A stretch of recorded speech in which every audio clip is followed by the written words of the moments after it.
नमस्कार, आप देखना शुरू कर चुके हैं अनोखी आवाज और मैं हूं आपके साथ अनुष्का। पूर्व मुख्यमंत्री उमा भारती ने मध्य प्रदेश के चर्चित परिवहन घोटाले पर बड़ा बयान देते हुए कहा कि जिस घोटाले में सिपाही करोड़ों बनाकर ले गए हों, आप उसमें अधिकारियों और नेताजी की सोचिए। उमा भारती ने इसे व्यापम से बड़ा मामला बताया। उन्होंने बताया कि केवल फर्क इतना है कि व्यापम का प्रकार अलग था और इसका प्रकार अलग है, लेकिन जिस तरह से सरकार ने इसे गंभीरता से लिया है, बिना किसी दबाव और भय के जिस तरह से इस मामले में पकड़ा धकड़ी की गई है, मोहन यादव इसके लिए प्रशंसा के योग्य हैं। उमा भारती ने कहा कि 2003 में परिवहन में वो बिल चूहे का बिल था, लेकिन वो लगातार गहराता गया। इस गहरे होते गए दिल से अभी सौरभ शर्मा निकला है, अभी अजगर निकलना तो बाकी है।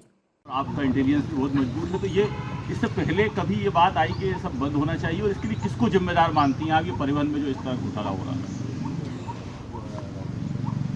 ये 2003 में ही, मतलब मैं मुख्यमंत्री 2003 में बन गई हूँ, दिसंबर में मेरे सामने ये बात आ गई थी।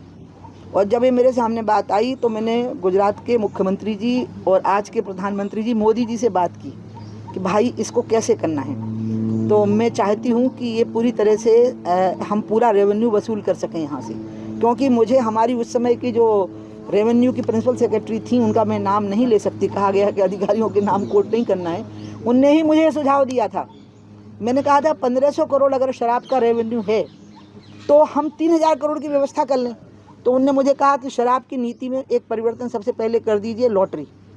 दूसरा तेंदुपत्ता का उन्होंने मेरे को सुझाव दिया, और तीसरा चेक पोस्ट का पहला सुझाव दिया। तभी उन्होंने मुझे कहा कि इसमें बहुत बड़ी गड़बड़ है, तो मैंने कहा तैयारी शुरू करिए। एंड वी वर हम आ ही रहे थे शॉर्ट नोटिस टेंडरिंग की ओर, कि हम लंबा समय नहीं लगाएंगे, हम शॉर्ट नोटिस के टेंडर जारी करेंगे, और गुजरात के लोग जो इसका टेंडर लिए हुए हैं और जो एक्सपर्टी लिए हुए हैं, उन्हीं की टीम को बुला करके सलाह करके और हम ये काम कर लेंगे। इतने में फिर मैं चली गई।